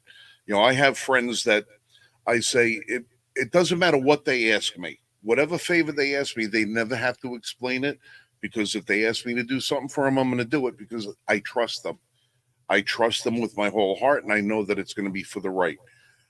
That's what we're trying to achieve with what we're doing. We want to make sure that we have your trust, your faith, and our confidence, so that when we do ask for help, you know that it's going to be for a good reason. And we don't ask for money. We ask for people to help us, and we always try to give back with what we do. For instance, we're looking to sell coffee. We're not going to make a whole bunch of money selling coffee, but it's another avenue that we can use to try and generate some funds for us. And you get something back in the process. But when we ask you to help us with this, what you're getting back is somebody who actually gives a damn about your rights and gives a damn about trying to fight for them and not compromise on it. There's a lot of groups out there that'll take your money and be happy to sell you down the river. We are not one of them, because your rights are our rights, and they're just as important to us as they are to you. I'm gonna let Michael and Michael take over what's going on. I've got a super early morning tomorrow. Congratulate me, guys! I am now back at the range. Awesome. So reviews are up and coming, and next week, this is very important. Next week, one member of the Liberty First Foundation who actually has a paid membership with the Liberty First Foundation will be randomly selected to receive a fantastic prize that we're going to debut right here on the channel next week. However, in order to be eligible to win it, you have to be a paid member, $15 a year. You guys will plug the membership criteria and stuff like that. Yep. We're going to be debuting what this fantastic prize is next week here live and making a selection. But you have to be here to win it. That's kind of the thing. You got to be here to win it. Well, maybe we'll go over it again next week. We'll let you know. But you guys will see it happens. I'm out of here. I got to be up at 4 a.m. You guys, as always, be safe, shoot straight. Love you guys. And I'm back in my studio in case anybody noticed, and my brand new live on air sign. So being that I am no longer going to be live on air, I'm shutting that down. So we'll see you guys next week. Have a great night, fellas. Keep up the great work. All right, Frank.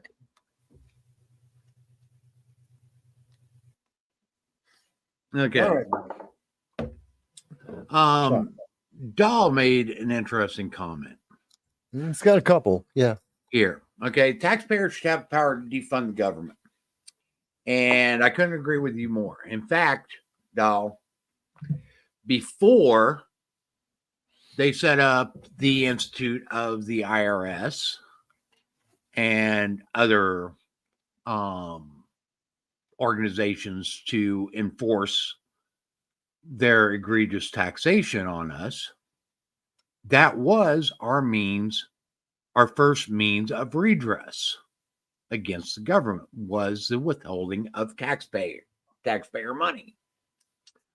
And if you look at our history that led to the founding of this great nation, that was also a key strategy. in the formation of our nation was the withholding of taxpayer money. Mhm.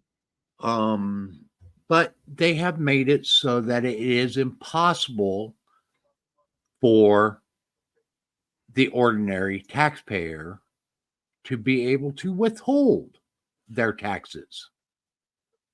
Unless you are a private business, you cannot not pay your taxes.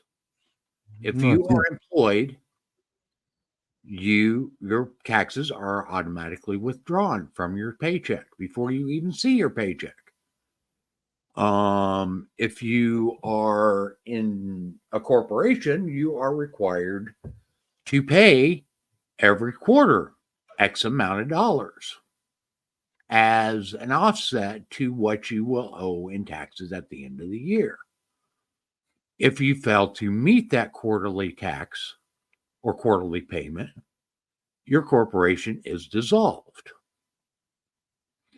Mhm. It is almost impossible unless you are a sole proprietor business to not pay taxes. And that is one of the most egregious things with the way our government operates. So yeah, we do kind of sort of have a way, but in order to be able to exercise our right of not paying taxes, and notice I called it a right because it is a right, which we have been denied. It would literally take every employer across this country to refuse to submit the payroll taxes that they are required to submit every pay period.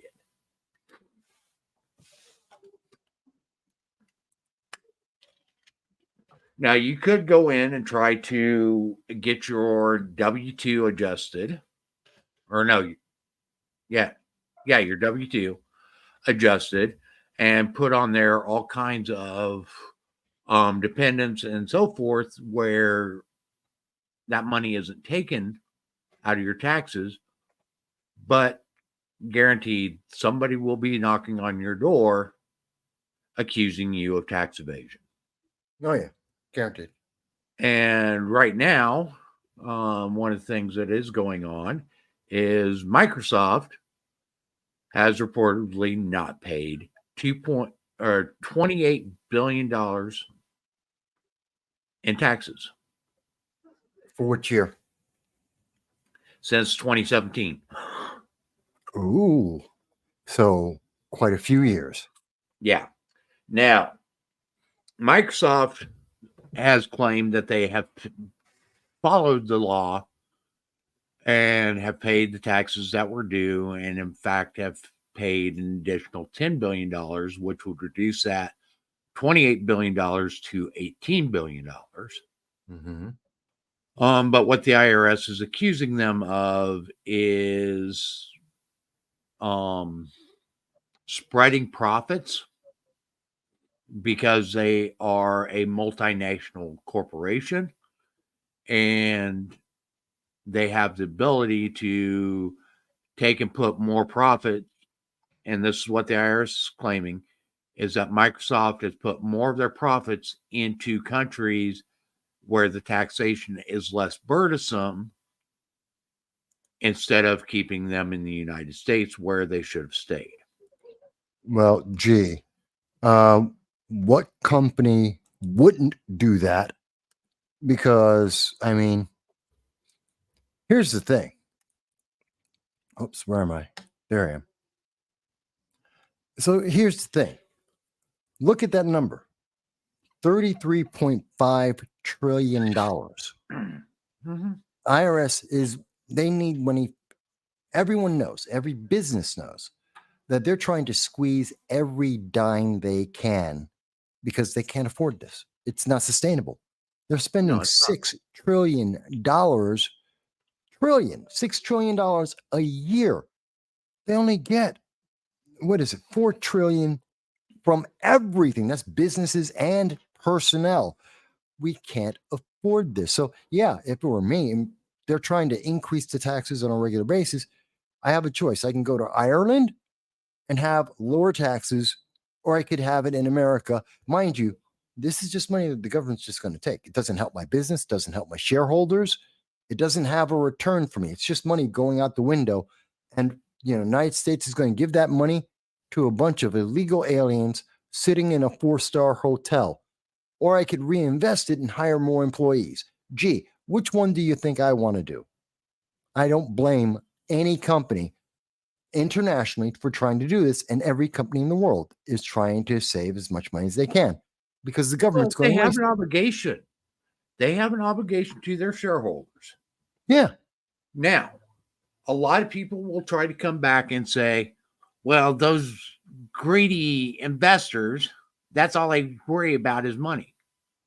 Well, those greedy investors are That's you your and me. retirement fund. Anybody that has a 401k, Yeah. an IRA, Mutual or any funds. other type of mutual fund that you're investing in for your retirement, you're the shareholder.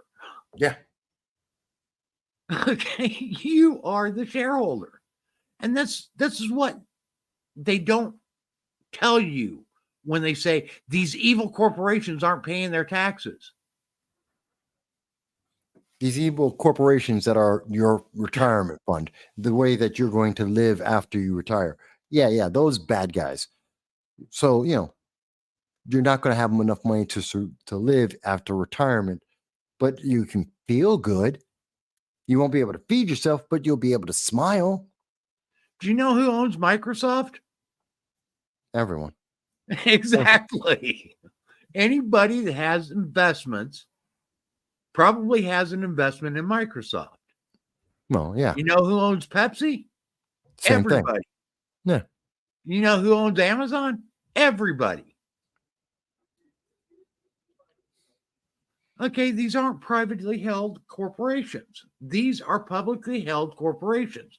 And when I say publicly held, I mean anybody that has a 401k, an IRA, or some other investment based retirement program, you own stock in these public corporations.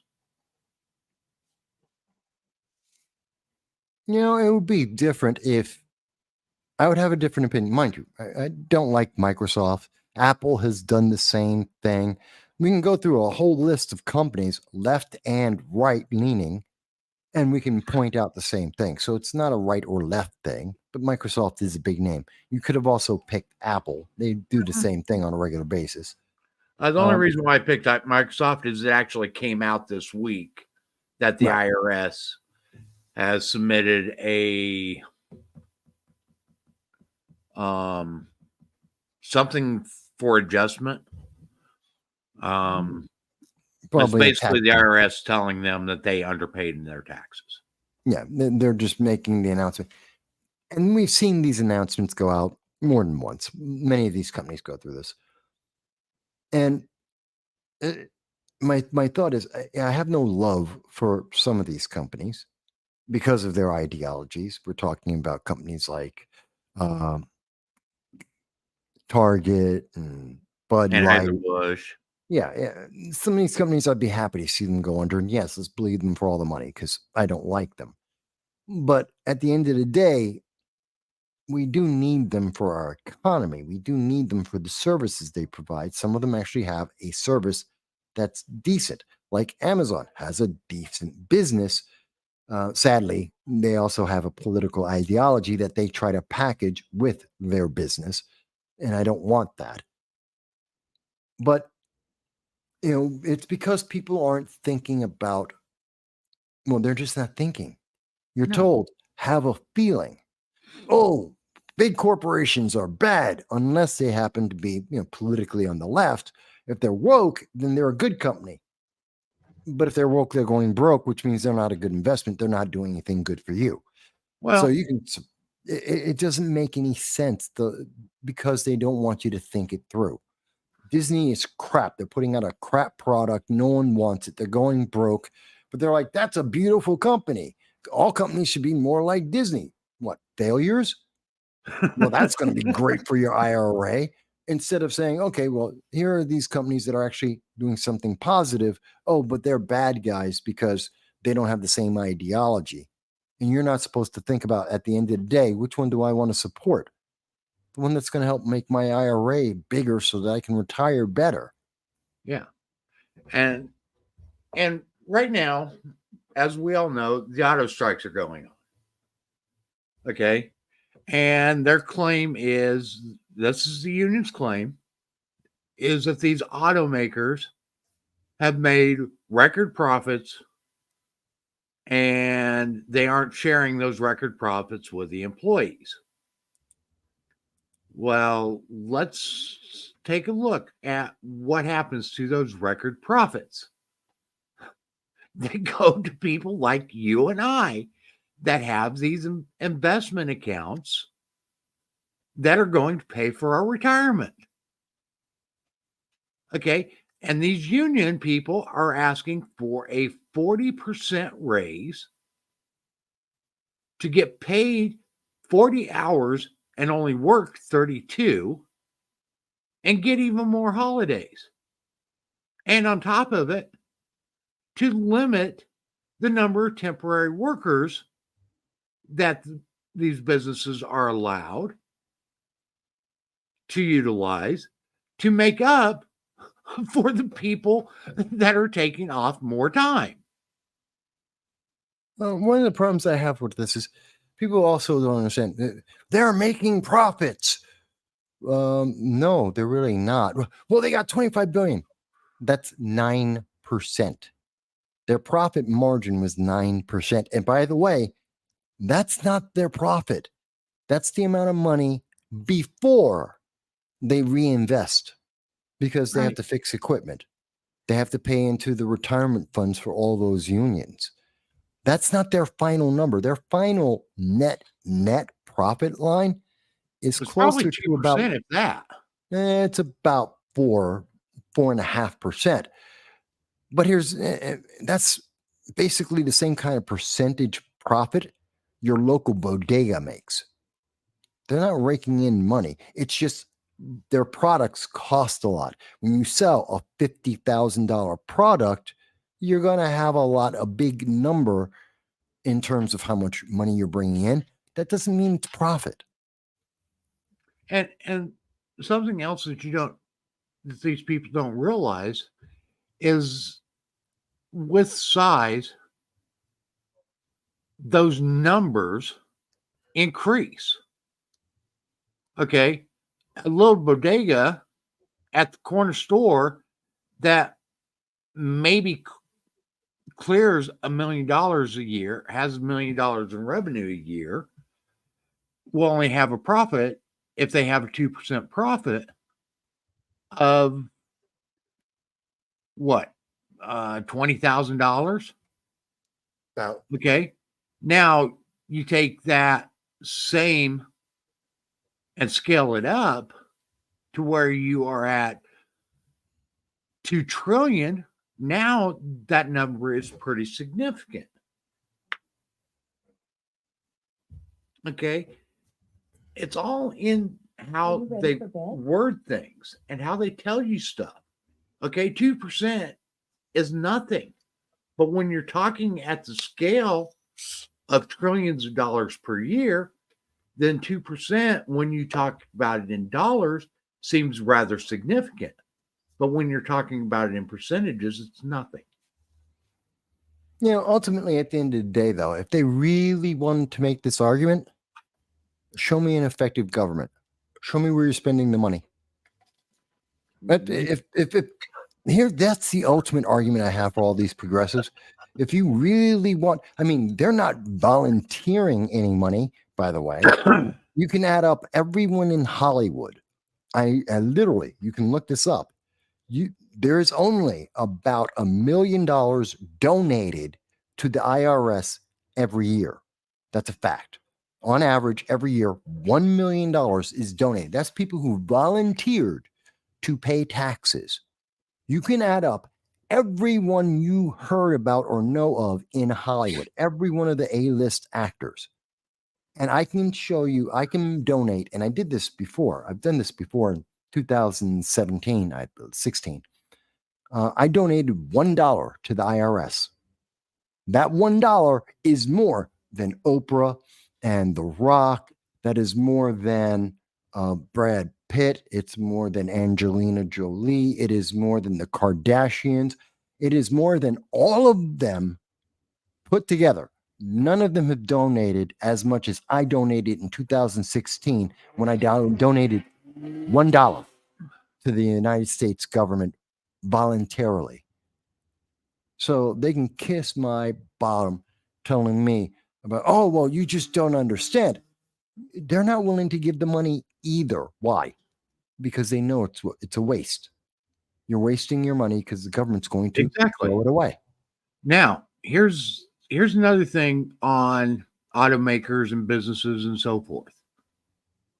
Okay, how much philanthropy work do these huge corporations actually do? Tens of millions. Exactly. Tens of millions. Okay, and I would venture to say that altogether, they are the most significant philanthropy donations there is. Okay, you and I aren't doing that. It's these big corporations, and you've got people on the left that are trying to vilify these corporations, and these are the people. These are the very instruments that are keeping a lot of our charities that work for the underprivileged going. Now, let's call it for what it is. Okay, you are jealous because they are making money and you're not.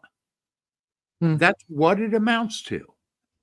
So instead of allowing them to make money and put it to good use, which they often do, you try to claim that they are greedy. The only people who are greedy are the progressives, like the Democratic Socialists of America, the socialists who want your money, but they don't want to put any effort in. They just want your money. They just want your stuff. They don't want to do anything. They just want literally what it is. Okay, these guys aren't greedy. Okay, they want what is theirs. And people like to rail on what CEOs make and so forth. And I'm actually going to work this out one of these days, do the math and everything on this, because everybody likes to say, well, the CEO of such and such company made good for them $400 and some odd billion or $1 million last year, but the average worker only made $50,000. Well, people get paid for the value they add. Okay, if you're not adding any value, how can you expect to be paid more? Many of these CEOs are getting paid the amount of money that they are making because they have literally increased the earnings of the businesses that they run. They may not have increased the profits, but they've increased the earnings.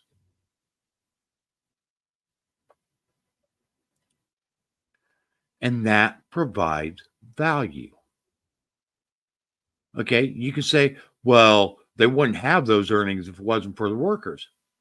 Yeah, but the workers are a small portion of those earnings. The CEOs are responsible for all of it. Okay, so let's look at that when you're railing upon these CEOs that are making $200 and $300 million a year, look at what they've done for those corporations. And I guarantee if those corporations were losing money hand over fist year after year, they're not going to remain CEO very long because they're not providing the value. Yeah. No, I'm with you. I am with you. Okay. That's what we need to be looking at. Okay. Instead of looking at, well, he makes 200 times what his average worker makes. Well, Good for him. that's because his value is 200 times what his average worker is. Okay. That is what a free market does. Except we don't have a free market. If we did, you would see things like this actually balance itself out. But we've got too many people, too many entitled people that believe that just because they do something, they should be paid the same amount as a CEO. They want to get paid for doing nothing. And that's not what the market is. The market pays you what your value is. These pushes for an increase in minimum wage, well, there's a reason why wages are what they are. If you're providing more value, you would have a higher wage. Okay? That's what it comes down to. You provide value, you get paid for that value. If you don't provide value, you're not going to get paid for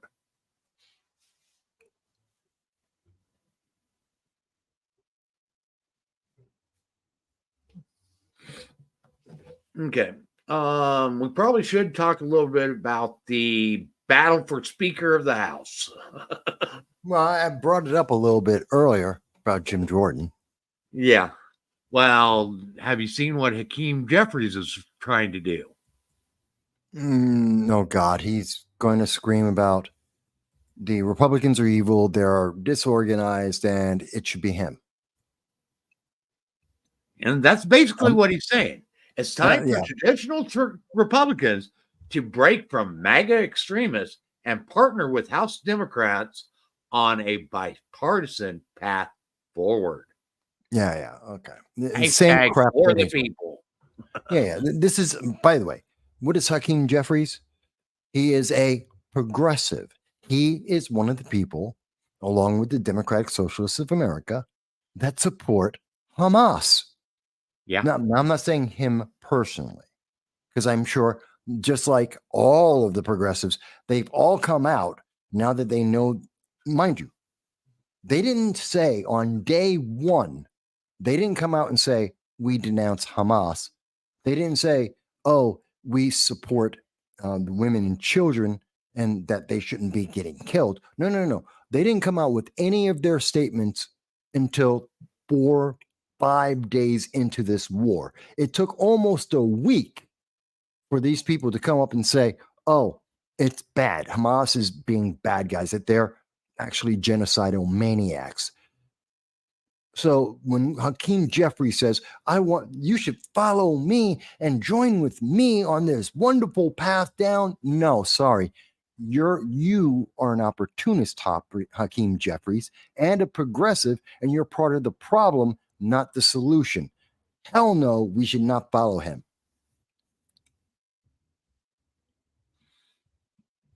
I'm actually trying. He did release a statement in support of Israel, but I'm trying to see. Of course, everyone did. 4 or 5 days after it started, not when they found out. His statement was released October 7th. Oh, I stand corrected. Okay.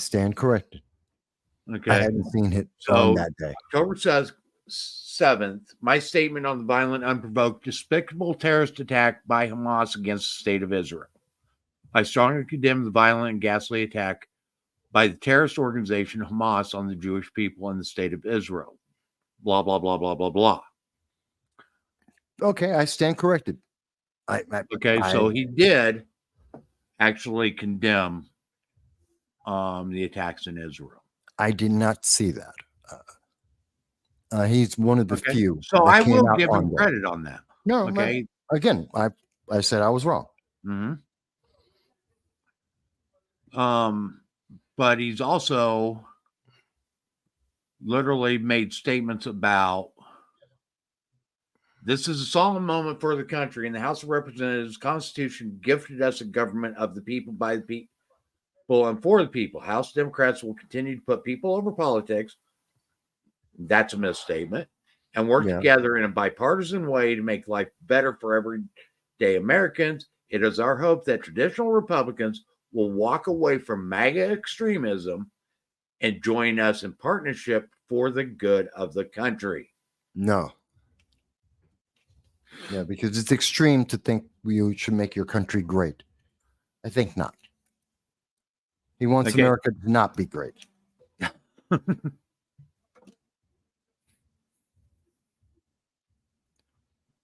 So no, he shouldn't be House Speaker. No, I do not agree that I agree that he should not be House Speaker by any stretch of the imagination. And if any of the GOP vote for him to be House Speaker, then they should immediately be recalled. But by the way, and I put it in the comments, Jan had mentioned that Steve Scalise had dropped out, which is part of why Jordan moved up. Mm-hmm. And I didn't know that at the time. I know that Scalise was in. He was one of the options. He was favored more than Jim Jordan. I think the reason why Scalise dropped out is his controversy about a speech that he had for a David Duke supported organization. There's a controversy on everyone if you look for it.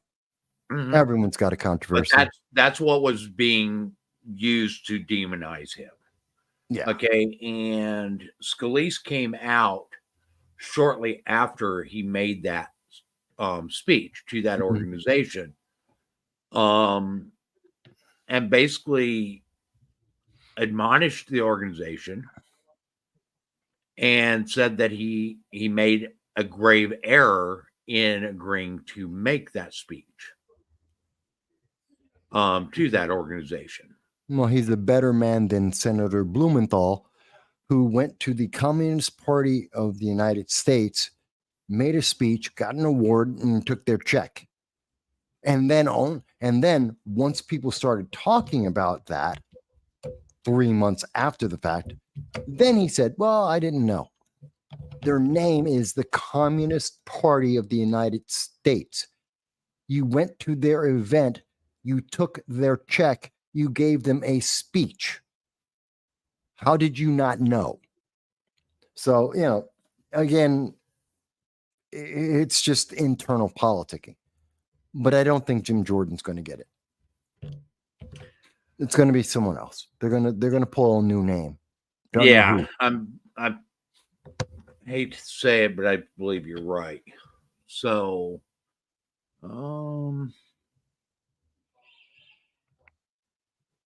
I could believe Dal says that Scalise may have had some health issues. I believe that. I think that. oh yes, he does, because he is actually battling blood cancer. Yeah, that would be more of a reason. But I don't know who's going to take it. Jordan's not going to do it. Half of them don't want it because it's a pain, and they're going to get demonized. And Well, it's a bad time in the world. Biden, okay, who keeps praising James Eastland. Okay, does anybody know who James Eastland is? No. Okay. James Eastland was a segregationist. okay, and a notorious white supremacist. And Biden has wrote in books about how he was flattered that Eastland was flattered by the deference that I showed him, and how he has had a friendship with him and had these fond memories of him, etc. And one of the things that we need to understand is Biden supported a lot of policies that were very detrimental to blacks. No, Biden is a racist. I mean, you don't have to even look Okay, backwards yes. in time other than his statements about you can't, he defines what is blackness by your vote and your political affiliation. He defines, he has stated in town halls that he thinks black people and Hispanic people are not smart enough to be able to use the internet or computers. He's been very clear. He's a straight up racist. Well, not only that, we have to remember Biden's also the one that delivered the eulogy For the for KKK. Bird. Yeah. Okay, Biden has a track record of very racially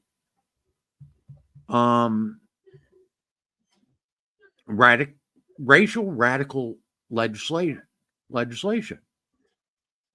The anti-crime bill that he passed was literally to put black people in jail. Yeah, I know. But Okay. you know, but the media won't focus on any of these things, and No, they they won't. downplay his statements that are obviously and directly racist, because they want him to win. They want a Democrat in there, and he's a pliable Democrat because, much like what we saw with Dianne Feinstein, they can puppet him around. It's very sad. Mhm. So, yeah, I'm telling Sarah. Yeah, I think, Dow. honestly, I think Sarah Palin as House Speaker, she would be a tough one. Honestly. No, she gets a lot of grief, but she's a good politician, Oh, and she's damn she's a good solid. politician. Yeah, and she's a And solid conservative. honestly, when I was living up in Alaska, when she was governor, I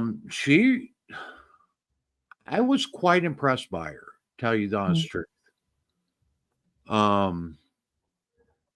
But a lot of people, when she tied her wagon to McCain, lost a lot of respect for her. And I think that's what's ultimately led to her demise in politics.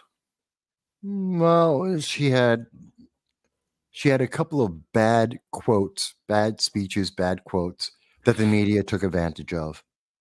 And that, and the fact that the media has never tried to portray her positively has led to a negative outlook.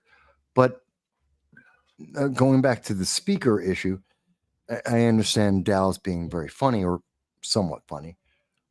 But we got to remember, even though everyone keeps talking about members of Congress as the Speaker of the House, they don't need to focus on it. Could be someone completely different. It is in the rules, and this is why we've seen Donald Trump has been nominated in the past. We've seen people nominate people like Joe Biden, even when he wasn't vice president under the presidency of Trump. Biden had been recommended. Maybe we should nominate Larry Sharp. Well, Larry would laugh about that. That's for sure. So would the Libertarian Party. They'd laugh their butts. But I mean, it could be. And maybe that's what we actually need, is somebody that isn't accountable to either party. As Speaker? Yeah. That's an interesting point of view. It would shake things up quite a bit. Someone who's not in either party, as the speaker to Mhm. determine what gets a vote and what doesn't get a vote. Mhm. That could be interesting. It would add some neutrality that we need. Right. It would force some more compromise. We would hope. Yeah. That's not a bad idea. Yeah. I mean, I think honestly, I would love to see that. Okay, but we're never going to see it. No, But if Hakeem Jeffries really wants a bipartisan Speaker of the House, then that's the way to go about it. yeah, pick someone who's not a Democrat, not a progressive, not a conservative, not a Republican, someone who is middle of the road, respected by America, or at least well liked by most Americans. That's Mm-hmm. somewhat politically astute. It's not a big list, but it's a list that's a lot bigger than the House of Representatives. Yeah. And honestly, if Congress wanted to actually change the opinion of the people, that may be a way to do it. Yeah, but I don't see either I don't see any of the establishment, Oh, hell no. Democrat or It Republican, won't. accepting that. They'll never do that. It would No. diminish their power too much. Right. I agree that we're not going to see it, but I mean, it's an interesting exercise. Yeah, no. You Dal drive agrees. all bonkers, and you know, because he'd make them work for everything. Yeah. Dal's having fun with that. Okay. Yeah. So, well, I think we've exhausted that topic. Yeah. Yeah. Okay. As much as honestly, I would like to see something like that happen. I don't think we ever will because our system is too ingrained with red blue itis. That we won't see something like that happen. Okay. I mean, our elections are literally you either take a red pill or a blue pill. You there is no other option, okay, per se. Even though we always have the option of writing in a candidate. And I still stick by we should do a massive write-in campaign for Kilroy.